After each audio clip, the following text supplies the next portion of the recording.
guys, welcome to my channel. If you're new here, my name is Gina. I had VSG surgery about 20-ish or so months. I've lost just around 100 pounds. If you've clicked on this video, I'm hoping you also want to share your bariatric journey or weight loss journey online. And I'm going to show you basically how to do it or how to get started. We're going to go from what you need to what you should do before you start your first video to pros and cons of sharing your journey online because, well, it is the internet and you know how the internets, I guess. So we'll go over pros and cons, all the benefits. So let's get going on what you need to get started. So I don't have a very big operation or budget to have all these fancy cameras. The first thing you're gonna need, I can't show you because I'm using it right now, is a phone. I just use my iPhone. I have an iPhone Pro Max, whatever the newest one was. So I have a little bit better camera, a lot of storage. But yeah, I just use my phone. I do have a GoPro for when I am like going out places where I know I'm going to need to be on my phone. And I also want to record. That's the only downside about using your phone is that if you're recording a video and you want to rely on something to look at, you're going to need to take notes. So that's what I do when I make videos is I have like a little outline so that I don't have to go back. If I need stats or numbers or a recipe, I always make sure I have it written down. So that's the first thing you're going to need. Most people already have that. So if you have a phone, you have, I would say 50% of what you need to get started. A phone is a great way to start and you're not putting in a ton of money. If you're going to post YouTube videos, you're going to need some kind of editing software, and most computers will have a free program. So I have a Mac, so I use iMovie to edit my videos. It is free. It's already on there. If you have a PC, I think there is a free kind of editing software. It's very basic, but it's all you need to get started to put clips together, have a transition, maybe put some text on the screen. That's literally all you need to get started. I've been using that for almost 2 years. I don't plan on upgrading anytime soon, but the option is out there if you wanted to spend some money to do that. But for what I do, just to put clips of music together, it's the free one works just fine for me. So that is something you're going to need. I'm going to keep cutting in here and there. So apologies. One thing that you're also going to want to need that is free, but you still need to do it to make your thumbnails. I use Photoshop. I'm a graphic designer, so I already had that program. But you can use Canva. It's a free program to make your thumbnails. Super easy. Make your thumbnails, make your intro banner. I use Canva for like a lot of Instagram posts to make it pretty so I don't have to like set it up in InDesign or Photoshop or anything like that. If I need something quick, I'll just use Canva. But for the most part, all of my thumbnails come from Photoshop. But if you don't have it or don't know how to use it, Canva is really easy to understand and kind of make what you want. So that is a tip on how to get those things to make your branding and stuff really nice and beautiful. So yeah, okay, let's get back to the past me. The third thing you're gonna need is some sort of light. My lighting today is not that great. It is a very gloomy day out. So without this light, this is how this video would look, which is not terrible, but you know, it's not great either. I'm going to have to tone. The light is very bright because it's, I have a very peculiar setup. You're standing on a water bottle basically to hold you up. And this light's bright, but it's better than without the light. So you need some sort of light. You can get it on Amazon. It's not that expensive. 15-20 bucks for a little ring light or whatever you can find. So that's something that you might want to invest in unless you have a really good window that gets sunlight for when you want to record. That'll do just fine. When it's sunny out, I don't need to use my light, but on days like today, a lot of the winter time, I'm gonna use a light to make it a little bit brighter, and I'll fix a little bit in post to make it not so crazy in my face bright like it is how I'm seeing it right now. Also, you want to make sure you train yourself to look at the camera and not at yourself. I still am very bad at doing that, and I find my eyes shifting a lot, so that's why I'm trying to make sure my hair looks all right. So so far you need a camera, some sort of editing software, a laptop, and a light. Those are like the three main things. Everything else is accessory. You don't need microphones. You don't need any of that. This picks up just fine. Things like that. Another thing you're going to need that's not monetary or nothing you have to buy, you have to want to make videos. If you don't want to help other people, like that's the basis of helping someone out, giving someone, 15-20 minutes out of the day to kind of learn about something, or if I'm not doing something bariatric related, like with Vlogmas, giving people 15 to 20 minutes just to like not think about their life and like show them the pretty Christmas lights and think about other things other than their life if they're going through it. That's what you have to want to do. Because if you don't have that passion for creating things, you're not going to have fun doing this. Vlogmas is a lot of work. It's a lot of late nights downloading files, editing in the morning, uploading to YouTube before I start work. Every single day, and it doesn't stop for 25 days. But I do it because I like it, and I know you guys love seeing, me and my family throughout the holidays. And to share that with you, it means the most to me. So that's why I do it. But you have to have that want to share you and your life and whatever else you're sharing on your channel. Otherwise, people aren't going to care and be interested, honestly. So having that passion, at least at the start, is definitely going to kickstart you into making a ton of content, posting regularly, and that's what's going to help your channel grow. The last thing I think you're going to need, and it's, again, not something that you need to buy, is time. Time is priceless. So you're going to need that time, from recording to getting ready to writing your notes, and editing and uploading and making your thumbnail and make sure that things are processed. And then telling Instagram and, YouTube that you've uploaded. All of that takes time. So if you're at your max right now with work and kids and family, I'm not saying you can't do it. I'm just saying you're going to be up late trying to get all this done. So it's something you definitely have to consider, especially if you're going to invest money into something like this. So just kind of see if you have a good couple hours a week to invest into this, because you also don't want to like rush through it, right? You want to make sure what you're putting out there is good and clean and, has good quality, because you don't want to upload like a grainy video where people can't hear you. So that's all part of it. But those are the things I think you need to at least get started for making your first video. And as you go on, things are going to get better. You're going to learn more tips and tricks to where editing is not going to take you maybe an hour to do. If I don't mess up, so I've been recording for 11 minutes, and I think 3 of those minutes are me sitting here like this, thinking about what I want to say, which I'm going to have to cut out later in post. So all of those little cuts take time to see where I messed up. If I say something wrong, which is a lot of the time, all of that time adds up. But as you get better, as you discover your voice and what you want to say, things kind of flow off the tongue a little bit easier. So I don't have to make as many edits as I did say in my first video, which we'll get into the first video jitters. But yeah, things like that. I think that's what you need to get started. I'm going to go into, if you're doing a weight loss journey, what you should record before you get started, and then we'll get into pros and cons. Okay, the things I suggest that you record to yourself if you want to kind of be I don't like the word influencer, like I'm not influencing you to do anything. I'm sharing things that help me and help others. And so if you want to be an influencer, I don't love that word, but these are the things I suggest you take. And some of these I did, some of these I didn't. I kind of kicked myself for it. And it doesn't have to be bariatric related. Again, this is for anyone that wants to share their weight loss journey. You can do it any which way you want. There is no wrong way to do so. Photos. Obviously, I took a lot of pictures. My issue was I only took them vertical. So I took them for Instagram. I did not think about YouTube pictures. So I don't have any pictures. If I do it, it's like, and I put it in here, like they're straight up and down, right? Like I didn't think fully through it. So now I'm telling you, make sure you take pictures vertically and horizontally so you can use them anywhere you need to. Same thing goes for videos. I don't know why I didn't take any videos of myself pre-surgery. I have every picture in the world, every horrible angle. I did not take video, and I wish I would have taken it vertically again and horizontally for social media and for YouTube, but I don't have any of that. The only video I have is my first YouTube video, and it's just me sitting here. Like it's not anything that's going to be helpful when showing before and afters or things like that. So I highly, highly encourage you to do that. Even if you're not going to share your journey, if you're a regular around here, thank you for watching.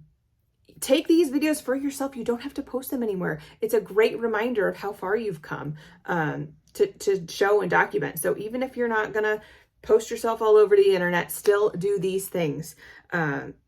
Obviously, take pictures in old clothing that you have that you're going to keep. I have a drawer upstairs in my room of all of my clothing Not all of it, but like staple pieces, right? I have my surgery outfit, the outfit I went to the hospital in, which I actually wore the sweatpants yesterday. And of course they're loose and baggy and they make me feel good. So things like that. A couple dresses that obviously are too big on me now, a lot of things that are too big, but it's a good reminder, one, for yourself to hold on to a couple of those staple pieces, and two, it's great for pictures before and after. So you're wearing the exact same thing so they could see the difference.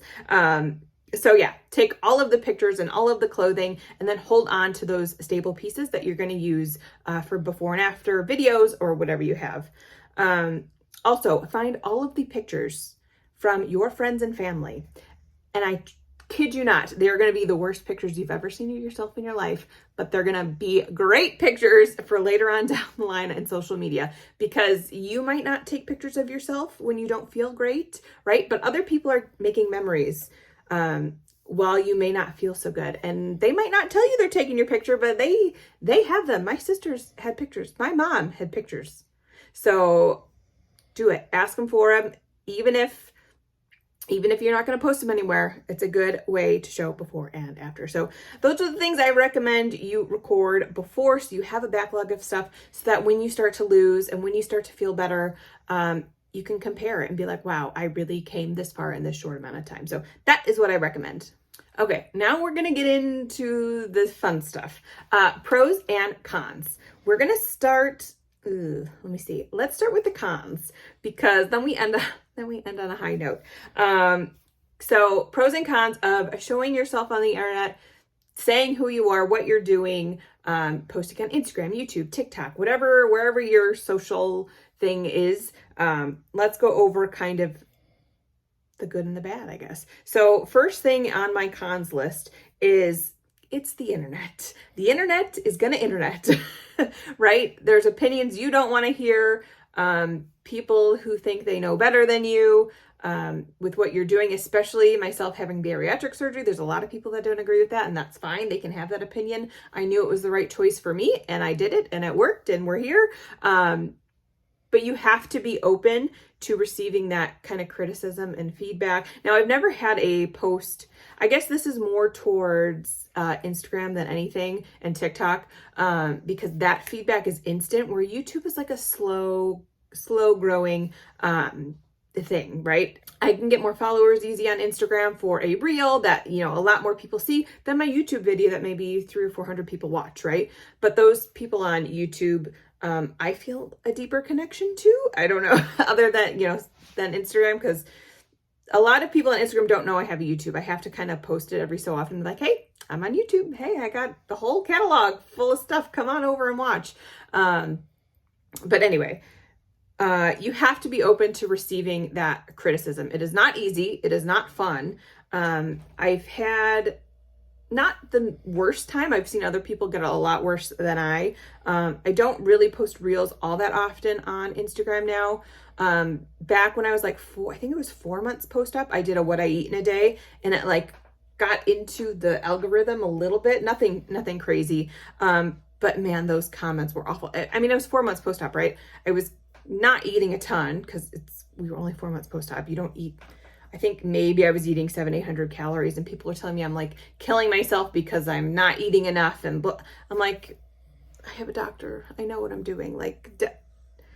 But people feel the need to say things when they don't agree and they don't know the full story. So you have to be open to kind of receiving that. On YouTube, it's a little bit different. I do get some snarky comments every once in a while, and I snark right back, because that's me. And I do not feel bad. It's like, you want to come at me, I'm going to come back at you and let you know exactly what I think. So you have to be aware that that can happen and does happen. Does it happen all the time? No. Does it happen every day? No, but maybe once or so a month I get like a thing. So, just something to be aware of. If you can't handle it, if you don't want that kind of thing that could maybe come towards you, it might not be the best idea for you. But if you're able to handle it, and you stand your ground, you know what you're doing, there's no reason for you not to post. Next is the time, which I kind of talked about already. You need to have the time to do it. I probably spend, if I'm doing like a big video that week, maybe 2 hours it takes me to record upload everything like that, plus the time on regular social media like Instagram to post every day, post to my story, connect with other people, like other people's things to kind of build that community and network, as well as the Discord I've been slacking on. It's not, I have a Discord if you want to join. The link is below for Balanced Bariatric. But it takes time, and I work full time, plus I got the dog. So it's like half my day is spent not on my phone. I mean, I'm on a computer, but it's work. And then I go out and take care of the dogs, right? And then if I have to run errands, and I don't have like a super busy life, but adding video recording and editing to it does take up a good portion. So just note that the time could be an issue for some.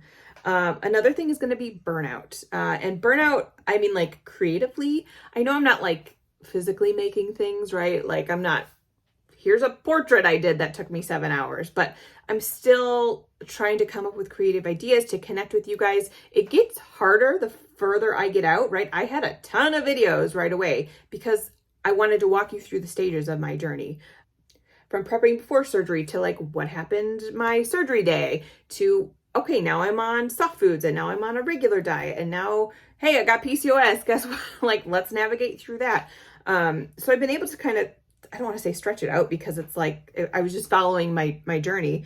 But now that I'm like further post-op, almost 2 years, kind of back to regular life, like there's not that much to show you guys. Like I eat the same things throughout the day. So I'm trying to like branch into things that still connect back to my original like channel with bariatrics, still trying to figure out how to get to my goals because we're still not done.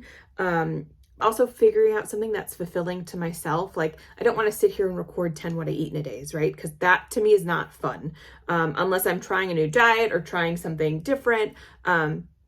Like to me, I need to be passionate about something to do it. So like when I'm making my new series about like testing out meal delivery kits, like that's a little bit of interest to me to like get the spark going and then continue on with a little like mini series here and there. So the burnout does happen. And if I go a couple weeks without posting, you know, so be it. I'm not relying on this as my full-time income. We'll get into the money portion in a little bit, but it's just more fun for me than anything. And then I get to take, say, the money I make and invest into something else for the channel. So, but the burnout, it can be real. It can be an issue.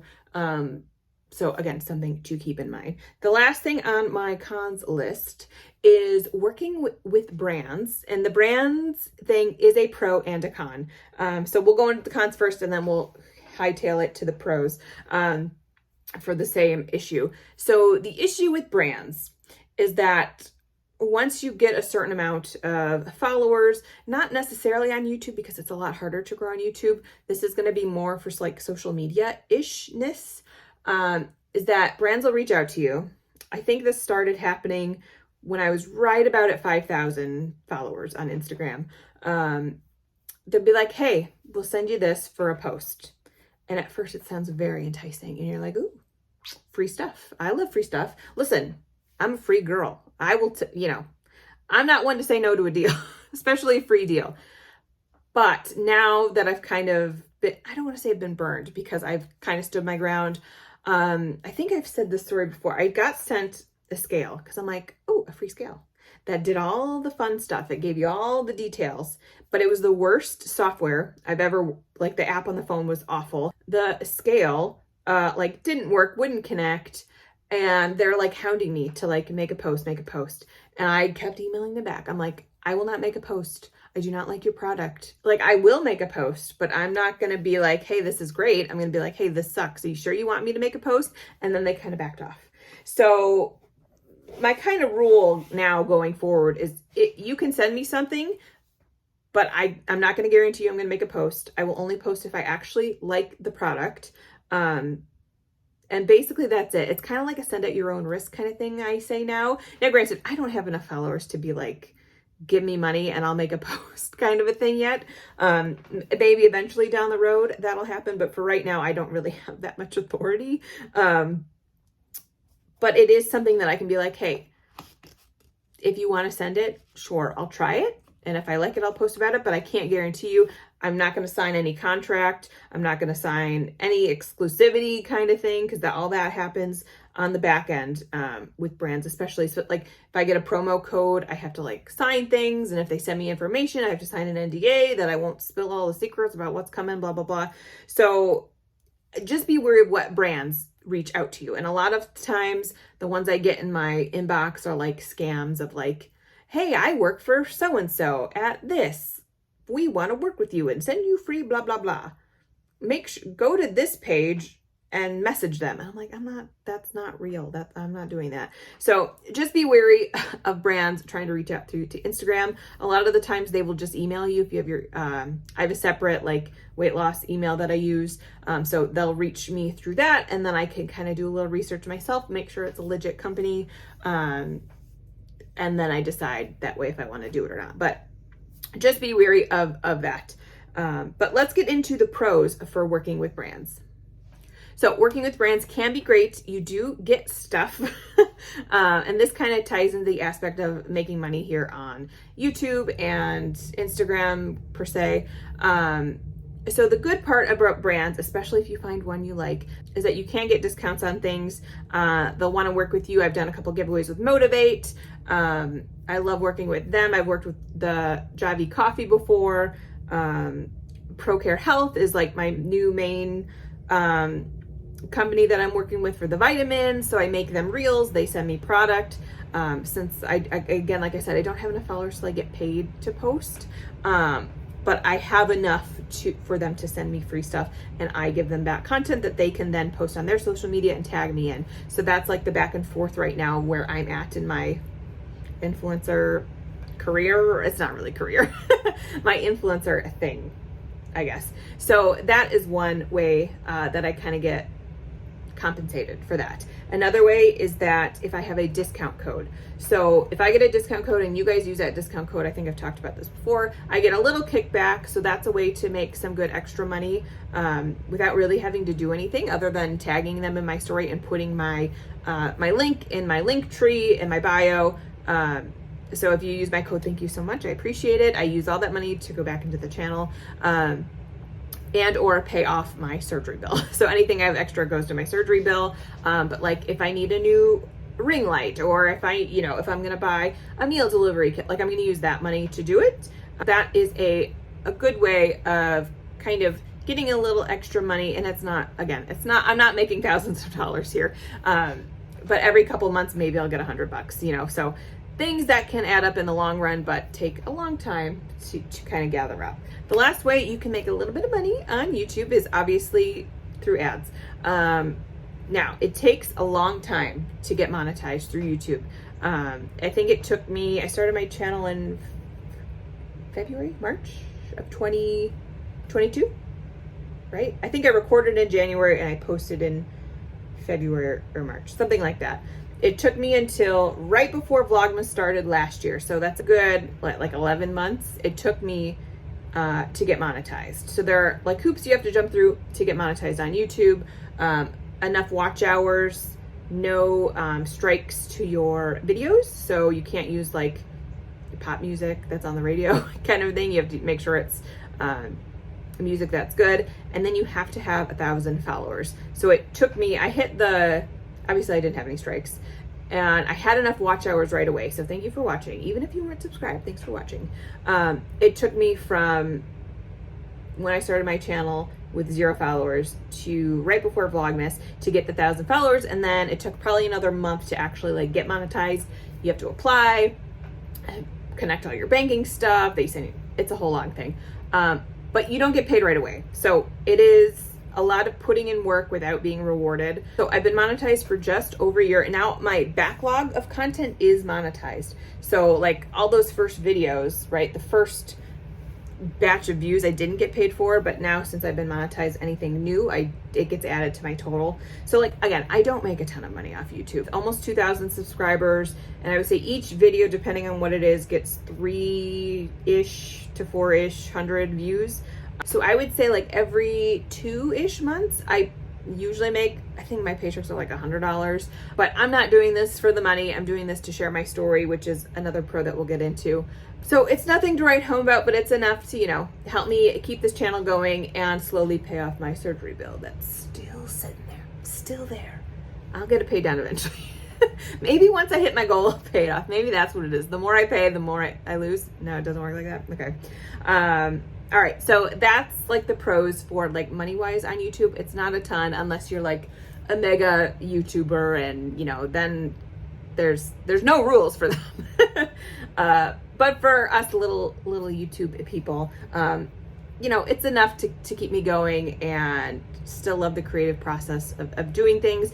And I'm hoping to turn this channel into more than just, you know, bariatric content. So we'll see how that goes. But for now, the money is fine. You know, it is what it is. So let's get into the other pros of sharing your story on the internet. Okay, let's get into the pros. So obviously, number one is to be able to share your story. The reason why I even started this channel, right? I'm a big researcher. I need to know what's going to happen, when it's going to happen, how it's going to happen. You know, what's the process like? What do you do before surgery? What do you do after surgery? And I was so caught up with like not finding what I wanted on YouTube. There was a lot of like surgery day videos. So it's like, hey, I'm getting VSG surgery or bypass or whatever. And they would take me through their surgery day, and it kind of calmed my nerves a little bit. But there was nothing that was like, hey, let me take you with me through this whole entire, there were a couple people, I don't even remember, it was so long ago. There were a couple people that did it, but not enough to where I felt like I knew what was going to happen. So I really I've always joked about starting a YouTube channel, like even 10 years ago. And if I was FaceTiming my sisters, would be like, hey, welcome to my YouTube channel, you know? And then I was like, why can't I do it? What is the reason? That I have a phone, I already had a Mac, I have the editing software, I'm pretty smart, I'm a computer gal, I can do this, I can edit a video. Like, I can document what I wish I had before I had surgery. So I recorded my first video, which if you go back and watch, it's really bad. I am very timid and shy, and obviously I was at my heaviest, so I didn't feel that great about myself. I was sitting right here, not in this chair, different chair, same-ish background. Things have changed a little bit, but I was like, I can do this. I can do it. I know I'm gonna look back and be proud of what I've recorded, which I am. I love my old videos, even though they can be cringy and I look awful. But I wanted someone to see start to finish. It'll never be finished, right? Nothing is ever finished. Everything is always growing and evolving, but finished in the sense of like my surgery is done and I'm back to normal life. So I started with my intro video, which is horrible. You can go back and watch it. I sounded almost so depressed. Like it's a little sad looking back on how different I was and now how like, I don't want to say alive I am. Like I was alive, but like, was I really living? That's the... Why do you guys watch me? Anyway, so yeah, I started with that video and then I did my pre-op video. So like all the things I had to do pre-op wise.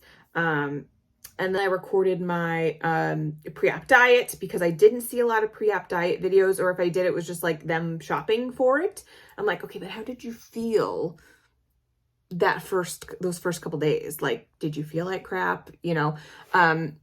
So I just vlogged the whole thing, right? And I edited as I went along, and I'm really glad I did that, because now I can, if someone has a question of like, hey, when your pre-op diet was this, how did you this, and this? I can go back and be like, hey, here's my YouTube page. Go all the way back, find those videos and watch them and get a better understanding of like what it's like. Now, granted, I can't be like, this is how you'll feel this day. We're all different people, but it's at least a good idea of like what I was eating. And obviously everyone's rules are different. So I always give them that warning. Cause I could eat some things that maybe other people can't, but it's a good baseline of like what someone went through. So I've gotten a lot of messages, and I know when people say that, it's like, oh, I got like 20 messages. Like, I would say at least once a week, I'm getting someone saying thank you for your videos, which just means the absolute most. All the work those comments alone pay off. it's just nice to know that something that you did that when you felt your worst is helping someone to get the courage to either have surgery or start their weight loss journey. So those messages mean more than anything, more than anything to me. So if you've sent me one of those, thank you so much.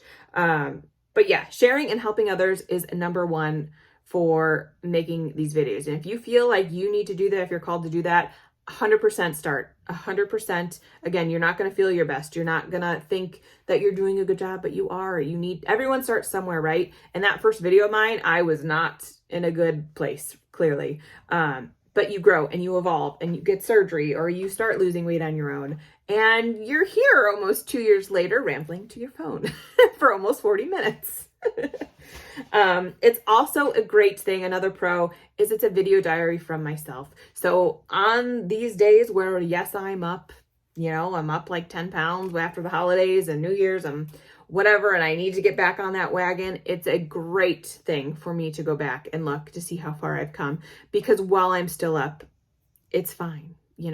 I am come to peace with where I'm at. I know this is not a bariatric update, but I've come to peace that I'm doing what I need to do. And if the weight comes off, it comes off. If it doesn't, it doesn't. I'm happy.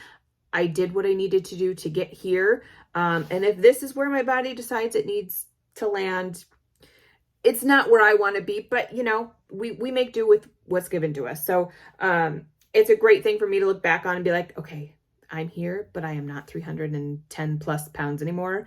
So it's really nice for me to go back and look and watch and see all the stuff that I've been through. So that is another reason to make videos. Or if you just want to do a little vlog to yourself and not post it on the internet, by all means do so. But it's a great way for me to go back and look. So those are the pros and cons and what you need to get started to start on YouTube, sharing your weight loss / bariatric journey. I hope this inspired someone to maybe start a channel. Reach out to me. Let me know. I love to subscribe to you and watch your videos because I love watching all this content.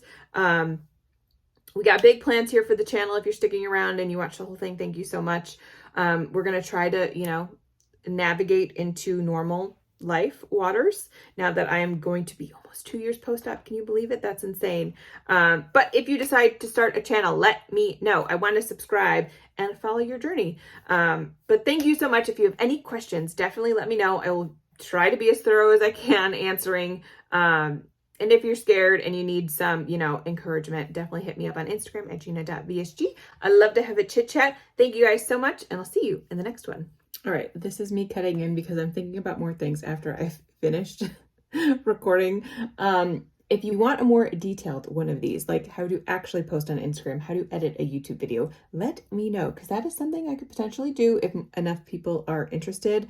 What to post on Instagram. I mean, it's mainly more Instagram than YouTube, I guess, because YouTube, you kind of have a guide of like, here's my process kind of thing. But if you're unsure on what to post on Instagram, how to make a reel, let me know. If enough people are interested, I can definitely figure out how to do that, or maybe we go live and I answer questions. So something to keep in mind, but let's end the video now.